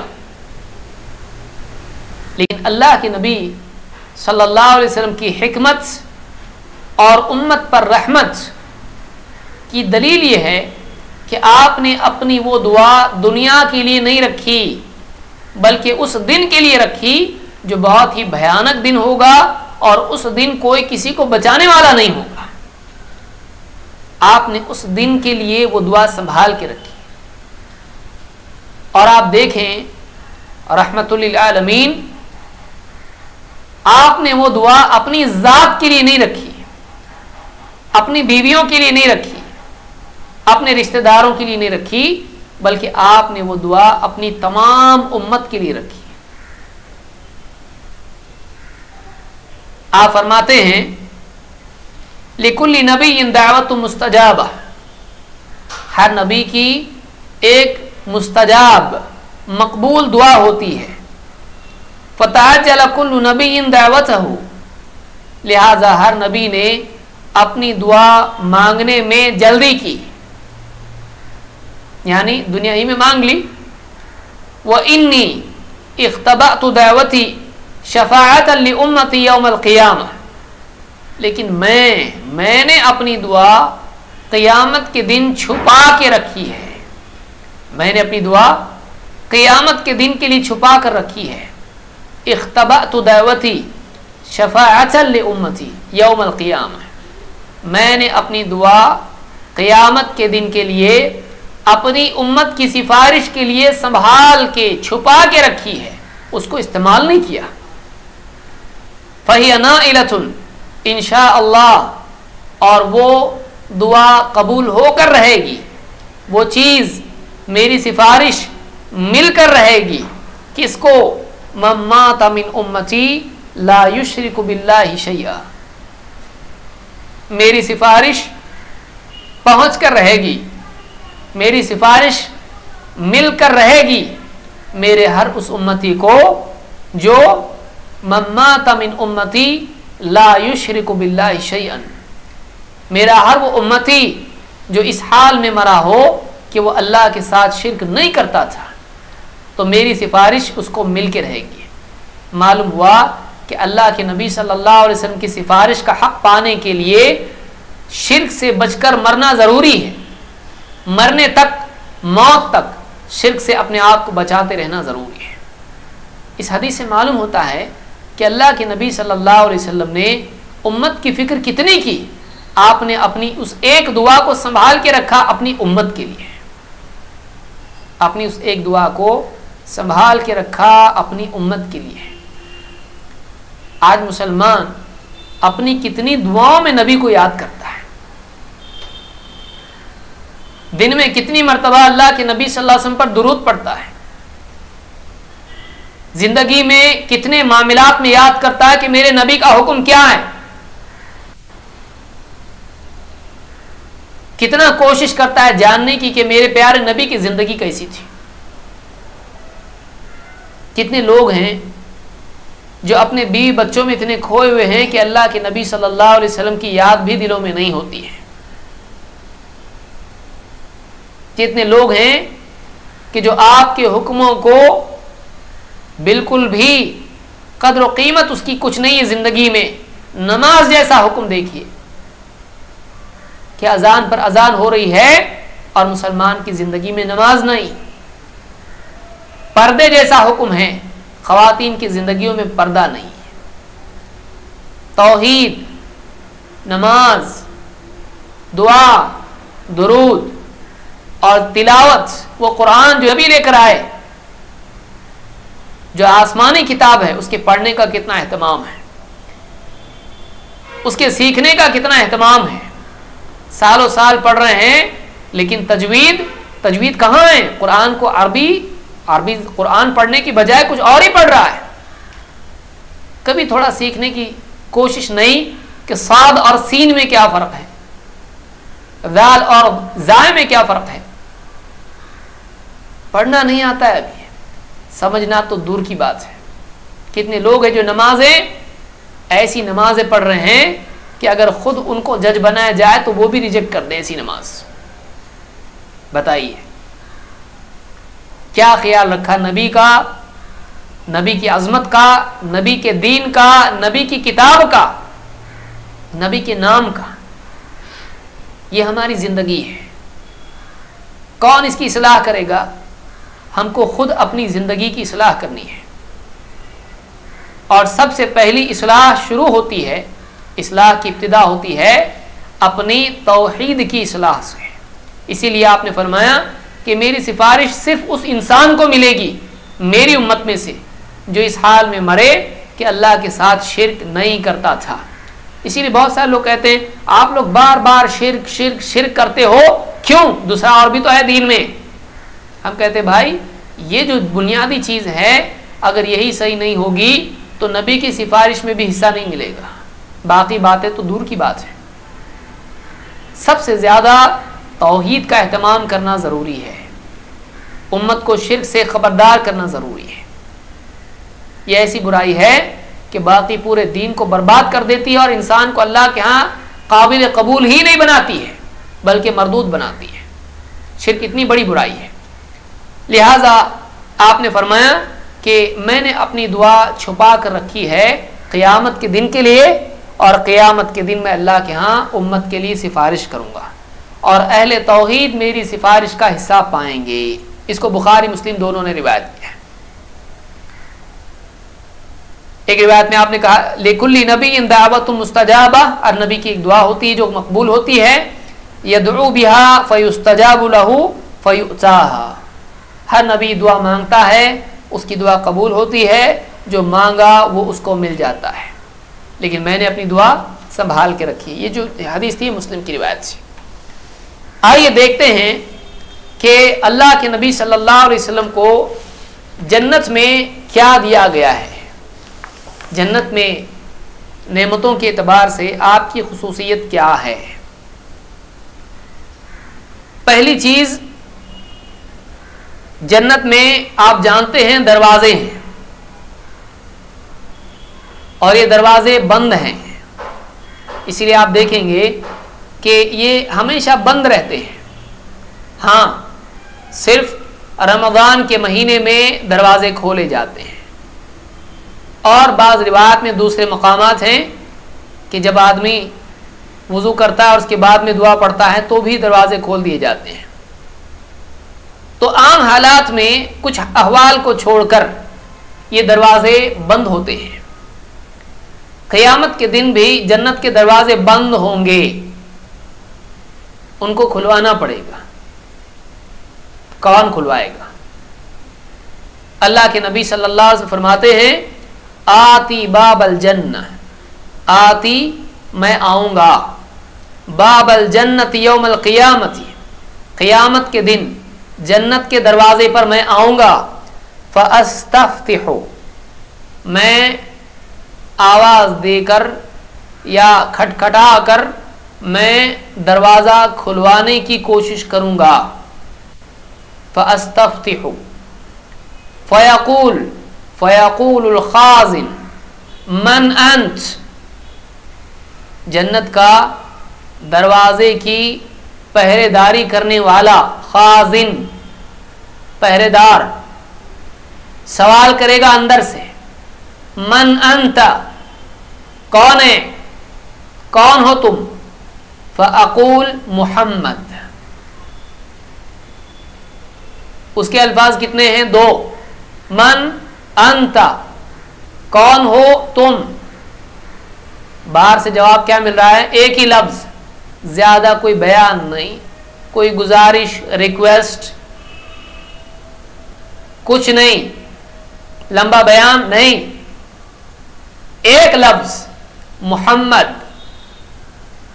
ایک لفظ، ایک نام. تو فرشتہ جب یہ نام سنے گا تو کیا کہے گا؟ فَيَقُولُ بِكَ أُمِرْتُ لَا أَفْتَحُ لِأَحَدٍ قَبْلَكَ. بڑے ادب سے وہ کہے گا ہاں آپ ہی کے بارے میں مجھ کو حکم ملا ہے کہ آپ سے پہلے میں یہ دروازہ کسی کے لیے نہ کھولوں، یہ حکم مجھ کو ہے. ہاں آپ کا ہی حکم ہے، مجھ کو حکم دیا گیا ہے کہ میں یہ دروازہ صرف آپ کے نام سے کھولوں، آپ ہی کا نام سن کر کھولوں، آپ ہی کے لیے کھولوں، آپ سے پہلے کسی کوئی بھی بڑی سے بڑی شخصیت ہو، آپ سے پہلے یہ دروازہ کسی کے لیے نہیں کھولنا، یہ حکم مجھ کو دیا گیا ہے۔ اس حدیث کو امام مسلم نے روایت کیا ہے۔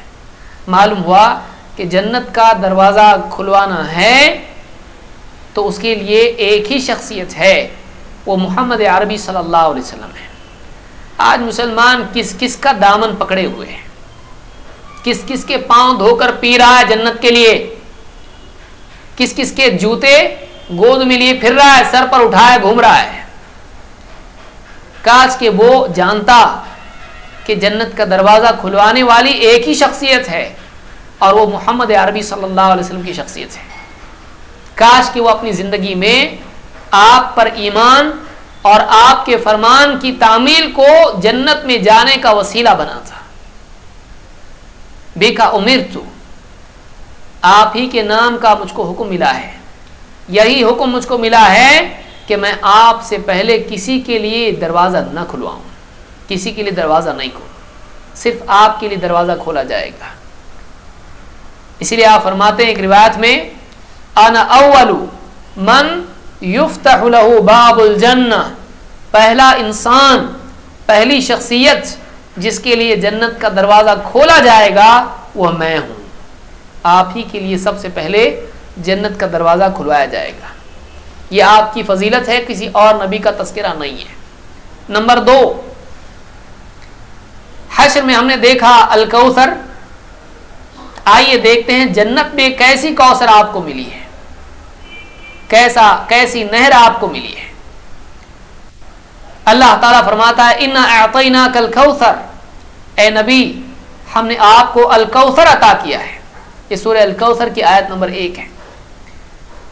آپ فرماتے ہیں اللہ کے رسول صلی اللہ علیہ وسلم، بینما انا اسیر فی الجنت اذا انا بنہر، میں جنت میں سیر کر رہا تھا، میں جنت میں سیر کر رہا تھا، میرا گزر ایک نہر پر سے ہوا، حافتاہ قباب الدر المجوف، حافتاہ، حاف کے معنی ہوتے ہیں کنارہ، حافتاہ اس نہر کے دونوں کنارے، ان کناروں پر کھوکھلے موتیوں کے خیمے بنے ہوئے تھے، چھوٹے چھوٹے چھوٹے کمرے، چھوٹے چھوٹے ٹینٹ، چھوٹے چھوٹے گھر، لیکن وہ گھر کیسے؟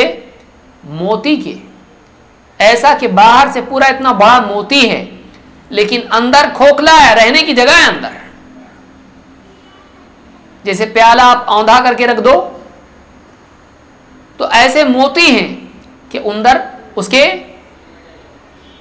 پار، یعنی اس کے اندر رہنے کی جگہ وہ گھر ہے۔ حافتاہ قباب الدر المجوف، کہ وہ کھوکھلے موتی ہیں اور ان میں رہنے کی جگہ ہے، وہ ٹینٹ ہیں، خیمے ہیں۔ قلت ما ھذا یا جبریل، میں نے پوچھا ہے جبریل یہ کیا ہے؟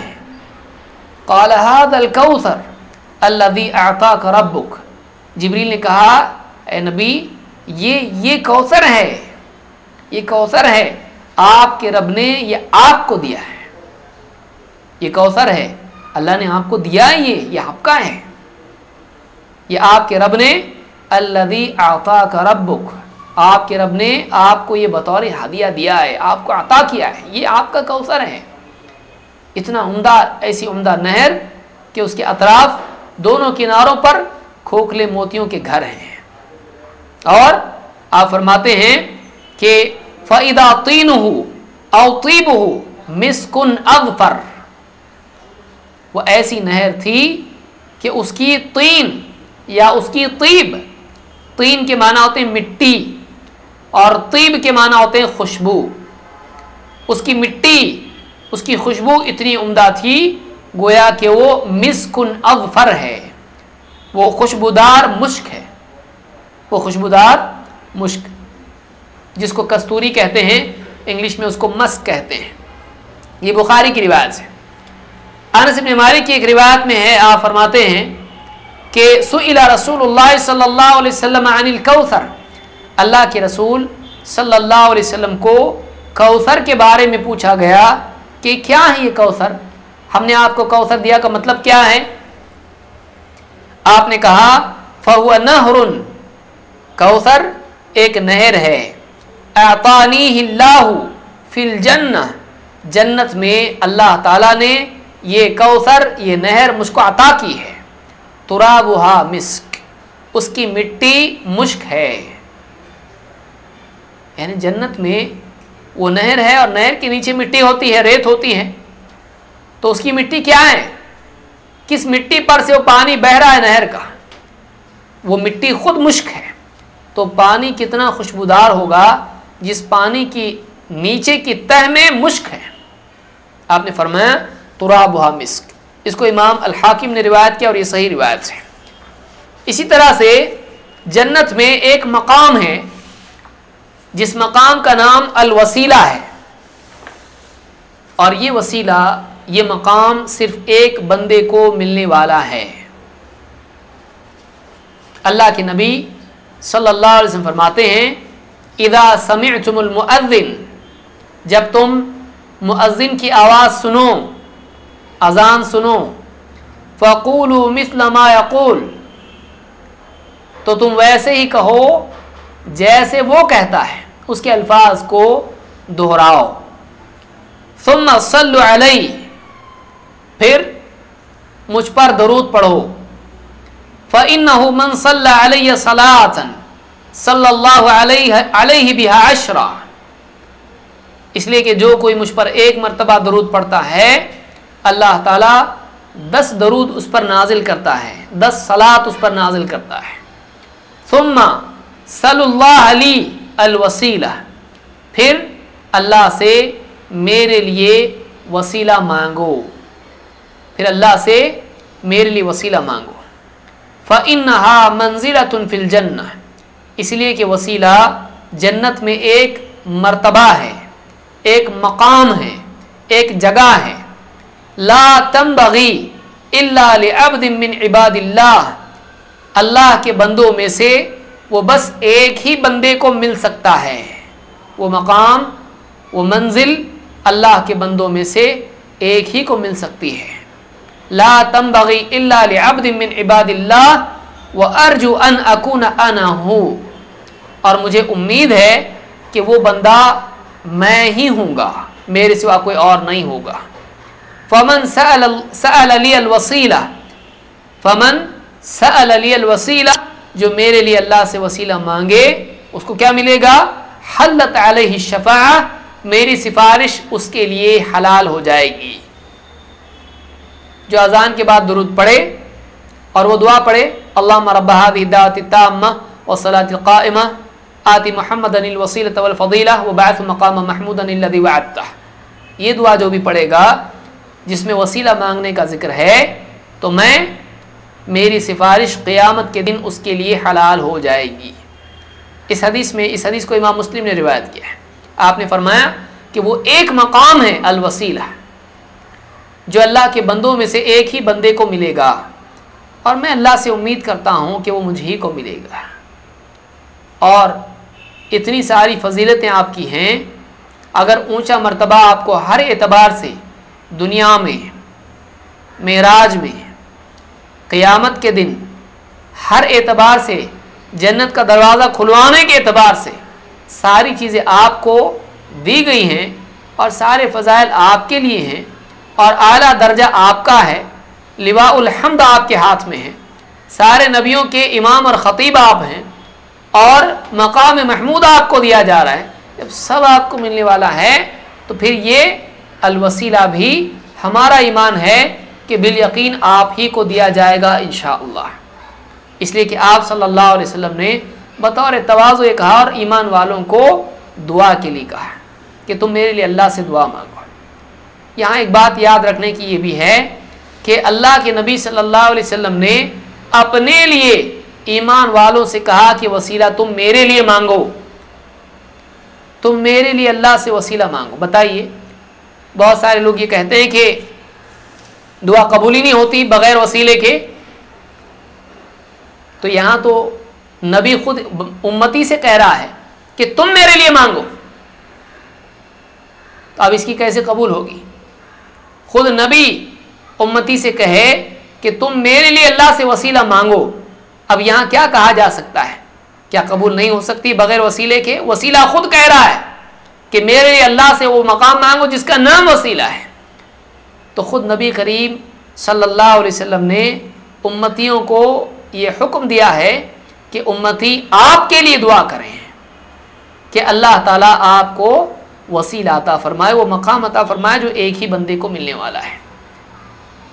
تو بہرحال یہ آپ کی فضیلت ہے، اور یہ ساری باتیں جو ہم نے دیکھی دنیوی اعتبار سے، نبوت کے اعتبار سے، یا کتاب کے اعتبار سے، وحی کے اعتبار سے، قیامت کے اعتبار سے، یا جنت کے اعتبار سے، ہر اعتبار سے اللہ تعالیٰ نے محمد عربی صلی اللہ علیہ وسلم کو فضیلت عطا فرمائی۔ اللہ تعالیٰ ہم سب کو آپ پر قوت کے ساتھ ایمان لانے کی توفیق عطا فرمائیں، ہمارے ایمان میں برکت عطا فرمائیں، آپ کی عظمت کا حق ادا کرنے کی توفیق عطا فرمائیں، اور آپ صلی اللہ علیہ وسلم کی سنتوں کی اتباع اور آپ کے احکام کی تعمیل کی ہم سب کو توفیق عطا فرمائیں۔ اسی طرح سے آپ کی تعلیمات کی تبلیغ کا بھی حق ادا کرنے کی ہم سب کو توفیق عطا فرمائیں۔ اقول قولی ھذا واستغفر اللہ لی ولکم۔